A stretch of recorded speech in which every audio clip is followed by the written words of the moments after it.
Vamos a abrir nuestras Biblias en el Evangelio de Juan, en el capítulo 14. Capítulo 14 de Juan. Recuerden que en la última intervención que tuvimos aquí, pues estuvimos compartiendo sobre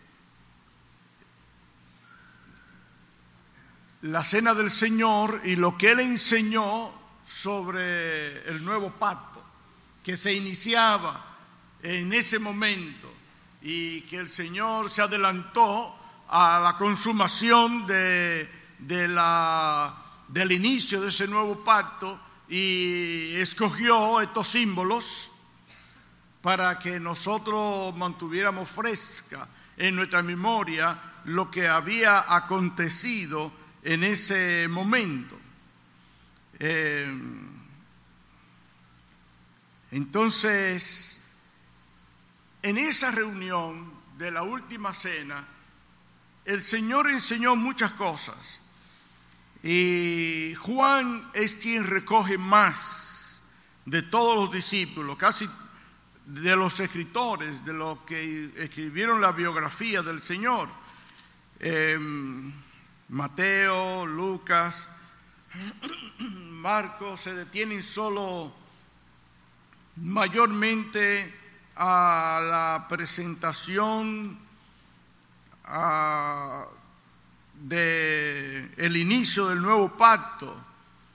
Mayormente a eso dedican tiempo y pasan así, pero Juan se extiende más y dan mucha información de lo que el Señor compartió con los discípulos esa noche. Hoy vamos a ver,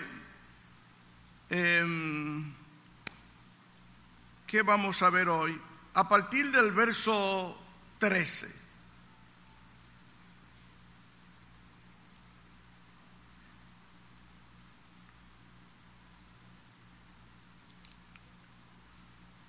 Dice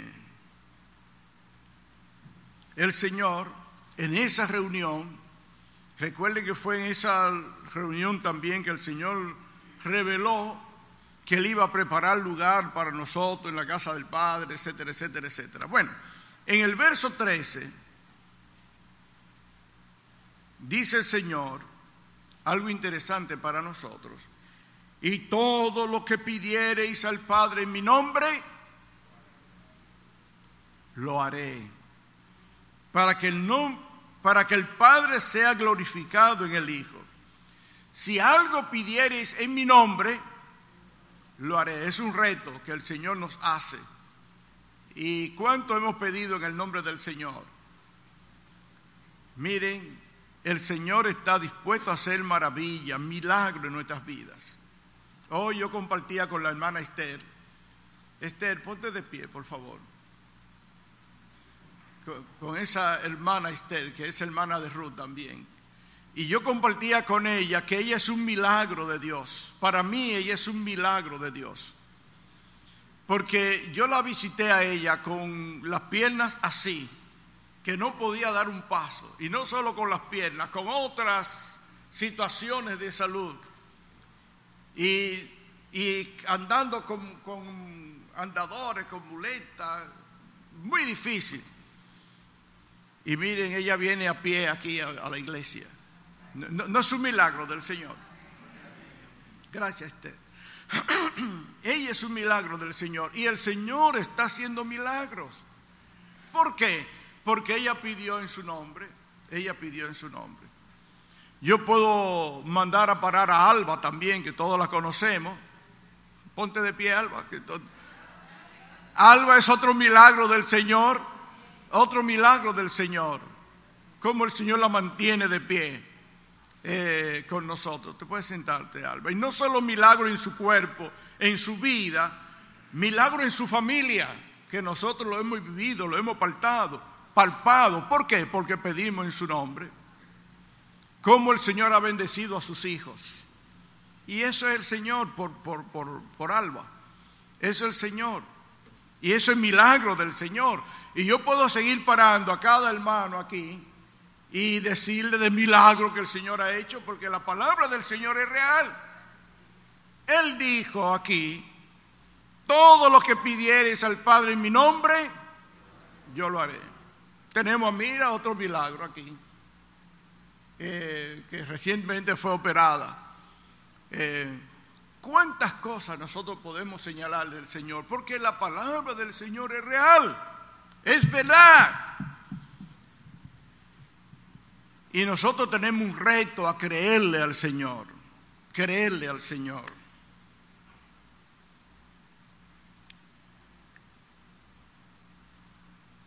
El primer himno que nosotros cantamos en esta mañana, o uno de los himnos, quizá el segundo, que pidió una hermana, decía: es Jesús mi Señor, mi esperanza eterna. Y esto es lo importante, hermano, que nosotros entendamos que el Señor es mi Señor, mi dueño, mi amo, y que nosotros obedezcamos su palabra. Sigue diciendo entonces Juan en el verso 15: si me amáis, guardad mis mandamientos. Que esto es lo importante. Si el Señor es mi Señor, yo debo obedecerle. Y yo rogaré al Padre, y os dará otro consolador para que esté con vosotros para siempre. El Espíritu de verdad, el cual el mundo no puede recibir porque no le ve ni le conoce, pero vosotros le conocéis, porque mora en vosotros y estará en vosotros. No os dejaré huérfanos, vendré a vosotros. Todavía un poco y el mundo no me verá más, pero vosotros me veréis, porque yo vivo, vosotros también viviréis. Cuando el Señor dice vosotros me veréis aquí, no se está refiriendo a cuando Él resucite, que lo iban a ver de nuevo. No, se está refiriendo a que nosotros le vamos a ver allá en gloria. Y usted y yo vamos a ver al Señor en gloria. Porque el Señor vive, nosotros viviremos. Cerramos los ojos aquí, pero seguimos en gloria con el Señor. En aquel día, vosotros conoceréis que yo estoy en mi Padre, y vosotros en mí, y yo en vosotros. El que tiene mis mandamientos y los guarda, ese es el que me ama. Y el que me ama será amado por mi Padre, y yo le amaré y me manifestaré a él. Y de esto es que yo quiero hacer énfasis en esta mañana. En los mandamientos del Señor Jesús, que nosotros debemos obedecer y que debemos observar. Tenemos una clase de creyentes hoy que no obedecen al Señor. Sencillamente así, que no obedecen. Lo más sencillo, el Señor Jesús dijo: haced esto en memoria de mí. ¿Y cuánto estamos obedeciendo ese mandato del Señor? Por poner un ejemplo, pero mucho más, ¿verdad? Así que subrayen ese verso 21, que es donde vamos a hacer más énfasis en esta mañana. Pero vamos a seguir leyendo. Le dijo Judas, no el Iscariote: Señor, ¿cómo es que te manifestará a nosotros y no al mundo? Respondió Jesús y le dijo: el que me ama, mi palabra guardará, y mi Padre le amará, y vendremos a él, y haremos morada con él. El que no me ama, no guarda mis palabras. Y la palabra que habéis oído no es mía, sino del Padre que me envió. Os he dicho estas cosas estando con vosotros, mas el Consolador, el Espíritu Santo, a quien el Padre enviará en mi nombre, Él os enseñará todas las cosas y os recordará todo lo que yo os he dicho. Fue un trabajo profundo, arduo que hizo el Espíritu Santo con los apóstoles. Leímos esta mañana a Pedro y yo me maravillo con las palabras tan elevadas que Pedro escribe y habla del Señor. ¿Y era Pedro un escritor? No, Pedro era un obrero de la pesca, un obrero con mano encallecida de las redes, pero el Espíritu Santo le usó y no solamente escribió. Pedro refirió que hay el testimonio más seguro. Habló del testimonio de él, como leímos esta mañana, pero él habló del testimonio más seguro. ¿Y cuál es el testimonio más seguro del Señor? Las profecías. Y dice que los santos profetas, que los profetas hablaron, no por ellos mismos, sino siendo inspirados del Espíritu Santo. Entonces, ese Espíritu Santo que inspiró a los profetas es el que inspiró a Pedro para escribir lo que escribió. Así que ya no tenemos que ver solo a Pedro, sino más allá. Palabra de Dios en la pluma, en las manos de Pedro. Bien. Verso 27. La paz os dejo, mi paz os doy. Yo no os la doy como el mundo la da. No se turbe vuestro corazón, ni tenga miedo. Habéis oído que yo os he dicho, voy y vengo a vosotros. Si me amarais, os habríais regocijado, porque he dicho que voy al Padre, porque el Padre es mayor que yo. Y ahora os lo he dicho antes que suceda, para que cuando suceda creáis. ¿De qué está hablando el Señor? De su muerte, que ellos no entendían eso, y aún en ese momento no lo entendía. No hablaré ya mucho con vosotros, porque viene el príncipe de este mundo, y él nada tiene en mí. Mas, para que el mundo conozca que amo al Padre, y como el Padre me mandó, así hago. Levantaos, vamos de aquí. Y ahí ya está concluyendo lo que fue la última cena, lo que fue la cena de la Pascua, que el Señor celebró con los discípulos. Y el Señor hizo una descarga de enseñanza. Si usted quiere, lea desde el capítulo 13 de Juan, desde el capítulo 13 de Juan, cuando el Señor se reúne, todo lo que el Señor hizo, empezando con lavar los pies de los discípulos, etcétera, etcétera, y cómo el Señor empezó a hacer esa descarga de corazón, de enseñanza a los apóstoles, dándole instrucciones precisas en lo que tiene que ver con su programa. Y lo que le faltaba al Señor, que prácticamente no le faltó nada por darle a los discípulos, o los que ellos no captaron, el Espíritu Santo vendría para refrescarle la memoria, para ayudarlo a discernir la verdad del Señor.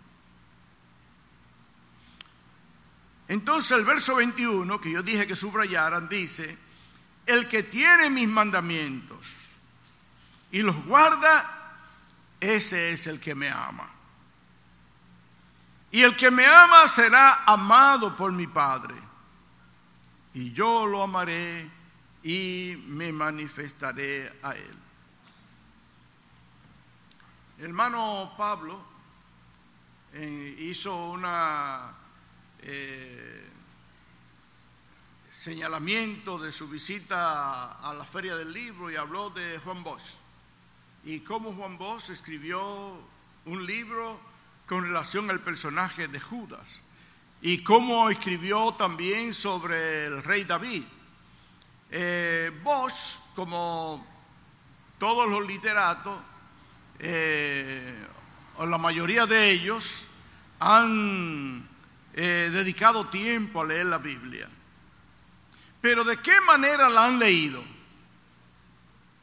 La han leído de manera cultural, aprendiendo de la cultura judía, de las historias, como leer cualquier otro libro. Algunos han sido impactados con la palabra de Dios, pero su lectura es una lectura intelectual solamente. Como no tienen al Espíritu, no pueden discernir la cosa del Espíritu. Cuando usted lee la Escritura, usted la lee en una visión diferente a como ellos la leen.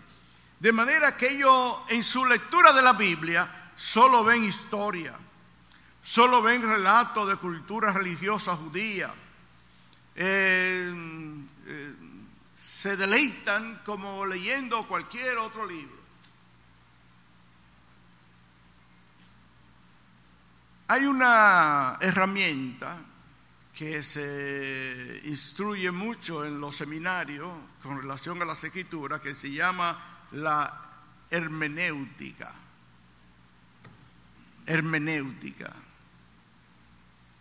Y esta es la ciencia para la recta interpretación de la Biblia, para la correcta interpretación de la Biblia, en la que muchos religiosos fallan al no seguir la correcta interpretación de las Escrituras. Y nosotros, al estudiar la Biblia, al estudiar las Escrituras, debemos hacer la misma distinción que Dios hace sobre algunas cosas. Por ejemplo, en las Escrituras nosotros encontramos que Dios hace una diferencia entre la nación judía, el pueblo de Israel y la iglesia. Está claramente establecido en la Escritura esa distinción. Y que hay mandamientos para la nación judía y hay mandamientos para la iglesia. De hecho, el Señor aquí nosotros hemos leído en el verso 21, el que guarda mis mandamientos. Está hablando el Señor Jesús. Mandamiento del Señor Jesús. Y la nación de Judía tenía sus mandamientos. Entonces nosotros como cristianos tenemos que observar los mandamientos del Señor Jesús. Tenemos que hacer diferencia en cuanto a los mandamientos vigentes de la ley y los mandamientos del Señor Jesús en la gracia para la iglesia, que debemos observar. Y al principio de la iglesia, como es natural, para los judíos creyentes que seguían arrastrando sus prácticas antiguas, era muy chocante la conversión de los gentiles, que nada tenían que ver con las instrucciones que Dios les había dado como pueblo escogido de Dios. Y entonces había ese choque, y el Espíritu Santo, el Señor levantó un hombre para esclarecer todas estas cosas. ¿Quién fue ese hombre? Pablo. El Señor levantó a Pablo para esclarecer todas estas cosas. Entonces, tenemos que entender esto. Y el Señor en esta reunión de la última cena habla acerca del pacto nuevo, el nuevo pacto, el pacto de la gracia. Y nosotros tenemos que hacer una distinción entre el antiguo pacto y el nuevo pacto. El escritor a los Hebreos, con relación al asunto de los pactos, dice que el antiguo pacto, que vino 430 años después de la promesa de Dios hecha a Abraham, no aboga el nuevo pacto. En Hebreos capítulo 3 podríamos ver eso. Un vistazo rápido ahí. Hebreos capítulo 3.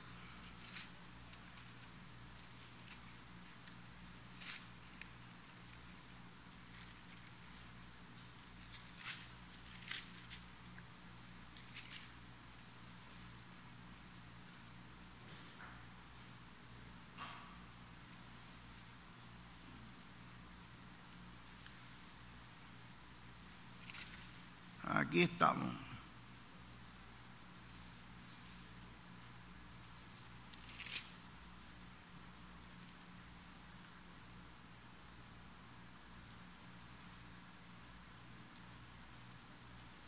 Verso 12, ¿verdad? Mirad, hermanos, que no hayan en ninguno de vosotros corazón malo de incredulidad, para apartarse del Dios vivo. Antes exhortados los unos a los otros, cada día, entre tanto que se dice hoy, para que ninguno de vosotros se endurezca por el engaño del pecado. Estoy buscando ese señalamiento de verso 9. No, es el capítulo 3 que estamos.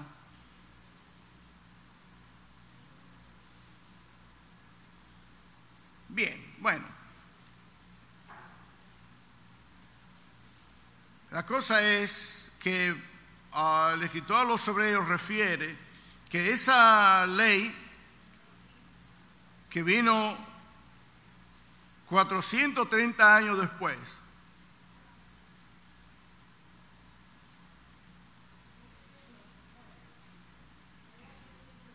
¿cómo? No es esa la vez. Bien, bueno, no encuentro esa cita. Pero esta es la manifestación de la gracia de Dios en cuanto a esto.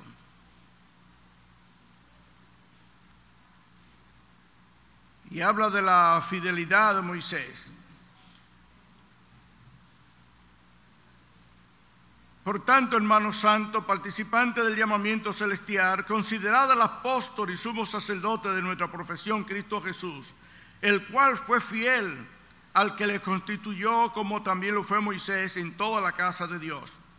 Porque de tanto mayor gloria que Moisés es estimado digno cuanto tiene mayor honra que la casa el que la hizo. Porque toda casa es hecha por alguno, pero el que hizo todas las cosas es Dios. Y Moisés, a la verdad, fue fiel en toda la casa de Dios como siervo para testimonio de lo que se había de decir. Pero Cristo como hijo sobre su casa, la cual casa somos nosotros, si retenemos firme hasta el fin la confianza y el gloriarnos en la esperanza. Bien, entonces tenemos esta declaración en la palabra del Señor y nosotros debemos hacer esa distinción.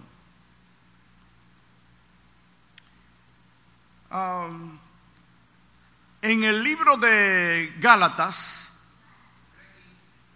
¿cómo? De Hebreos. En el libro de Gálatas, ¿cómo? ¿Quién? Vamos a ver, Hebreos 9:15. Disculpen este reencuentro de confusión de la palabra. 9:15 de Hebreo. Así que por eso es mediador de un nuevo pacto, para que interviniendo la muerte de la remisión de las transgresiones que había bajo el primer pacto, los llamados reciban la promesa de la herencia eterna. Vamos a Gálatas.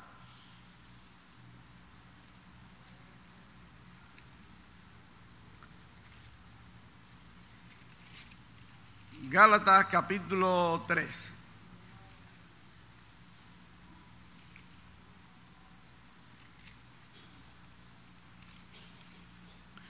Lo que quiero hacer énfasis es en la importancia de nosotros obedecer los mandamientos del Señor.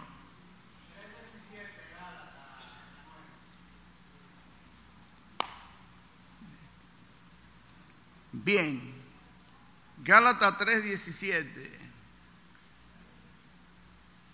Y esto digo, el pacto previamente ratificado por Dios con Cristo, la ley que vino 430 años después, no la abroga, para invalidar la promesa. Esa es la confusión que tenía con relación al libro de Hebreos, que quería señalar que la ley que vino 430 años después, no abroga, está refiriéndose a que esa ley vino 430 años después que Dios hizo la promesa a Abraham, que en tu simiente serán benditas todas las naciones de la tierra. Y esa simiente era el Señor.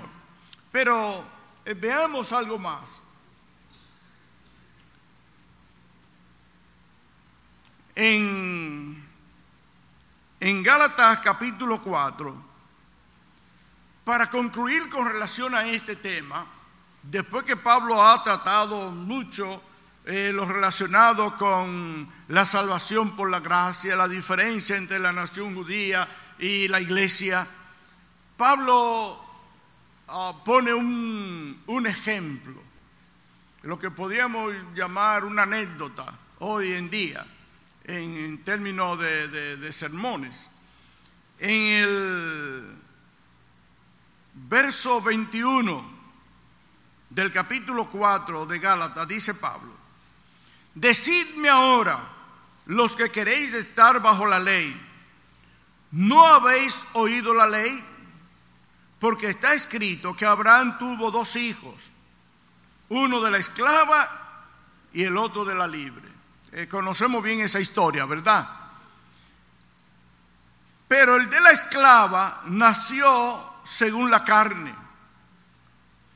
mas el de la libre nació por la promesa. ¿Cuál es la mamá de la libre? Sara, que no era esclava. Como no son esclavas ninguna de nuestras esposas aquí, qué bueno que los esposos entendamos eso. Nuestras esposas no son esclavas nuestras, son nuestras compañeras, y nosotros debemos amarla y considerarla como compañera. En modo alguno nosotros tenerla a soga corta. Son nuestras compañeras, no son esclavas. Bueno, eso era Sara para Abraham. Lo cual, verso 24, es una alegoría, un ejemplo. Pues estas mujeres son los 2 pactos. Y aquí viene Abraham, Pablo a hacer la comparación. Estas 2 mujeres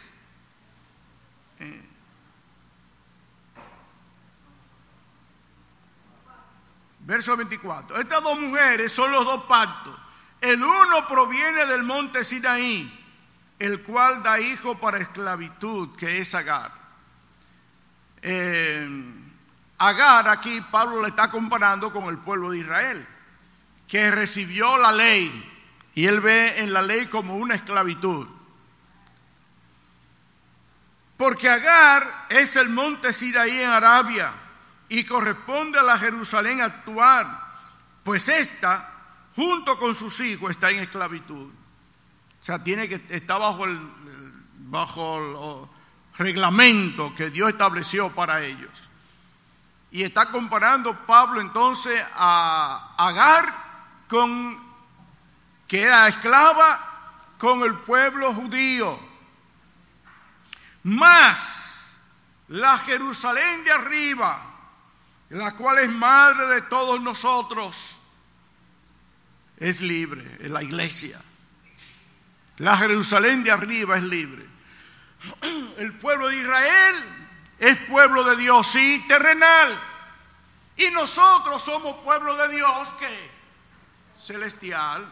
Por eso dice Pablo, más nuestra ciudadanía, ¿dónde está? En los cielos. Nosotros somos de ahí.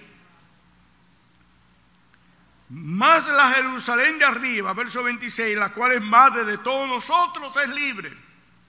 Porque está escrito, regocíjate, oh estéril, tú que no das a luz, prorrumpe en júbilo, y clama tú que no tienes dolores de parto, porque más son los hijos de la desolada que de la que tiene marido. Así que, hermanos, nosotros como Isaac somos hijos de la promesa. La promesa que Dios le hizo a Abraham: en tu simiente serán benditas todas las naciones de la tierra. Pero como entonces el que había nacido según la carne perseguía al que había nacido según el Espíritu, así también ahora. Más que dice la Escritura: echa fuera a la esclava y a su hijo, porque no heredará el hijo de la esclava con el hijo de la libre. De manera, hermano, que nosotros no somos hijos de la esclava, nosotros no somos judíos, está diciendo Pablo. Nosotros somos hijos de la libre, nosotros somos de la iglesia. Ahora, como hijos de la libre, nosotros estamos llamados a obedecer la palabra del Señor, a obedecer los mandamientos del Señor. De manera que la fe precede a la obediencia. Y la fe tiene que ver con creerle a Dios, con creer la palabra de Dios. Creerle a Dios que somos salvos por gracia, que no somos salvos por obras. Creerle a Dios, al Señor que dijo: todo lo que pidiera el Padre yo lo haré. Creer eso y creer la palabra de Dios. Entonces la incredulidad precede a la desobediencia. Y Pablo, escribiendo a los hebreos, le dice a los hermanos que no seamos incrédulos como los que vivieron en el desierto, que por su incredulidad no entraron a la tierra prometida. Entonces nosotros, por la incredulidad o por no obedecer la palabra de Dios, que no obedecer equivale también a incredulidad, no creer la fortaleza de la palabra de Dios, nos lleva a la desobediencia. Hay una correlación entre obediencia y fe, entre obediencia e incredulidad. Y el propósito de esta mañana es hacer énfasis en lo que el Señor Jesús dijo en ese encuentro con los discípulos en el capítulo 14 y en el verso 21 de Juan. Y esto es lo que quiero dejar en el ánimo de ustedes en esta mañana, hermanos. Juan 14, 21. El que tiene mis mandamientos y los guarda, ese es el que me ama. Y el que me ama será amado por mi Padre, y yo lo amaré y me manifestaré a él. Hermanos, si nosotros observamos la palabra de Dios, muchas cosas se despejarán de nuestra mente, de nuestros corazones, y nosotros estaremos libres en descansar, en obedecer lo establecido claramente en la palabra de Dios, siguiendo las instrucciones que el Señor nos dio. Y una de las instrucciones más fuertes del Señor que nosotros debemos obedecer es la que está en el capítulo 13, donde el Señor Jesús dijo: en esto conocerán todos que soy mi discípulo, Si tuviereis amor entre nosotros, los unos con los otros. Y eso nosotros debemos cultivarlo. Y cuando hay ese amor entre nosotros, entonces muchas cosas se van a disipar. Vamos a sobrellevarnos, vamos a perdonarnos, vamos a asistirnos mutuamente. Eso va a contribuir más a la buena convivencia entre nosotros. Vamos a seguir más las orientaciones, pero esa actitud de no obedecer los mandamientos del Señor es lo que nos lleva a tanto malestar en nuestras vidas y en nuestra comunidad como pueblo de Dios, llegando al punto de no soportarnos mucho entre uno y otro, etcétera, etcétera. Bueno, que el Señor bendiga su palabra y que nosotros seamos fortalecidos en lo que tiene que ver con nuestra fe y obediencia al mandamiento de nuestro Señor Jesucristo. Que el Señor nos bendiga.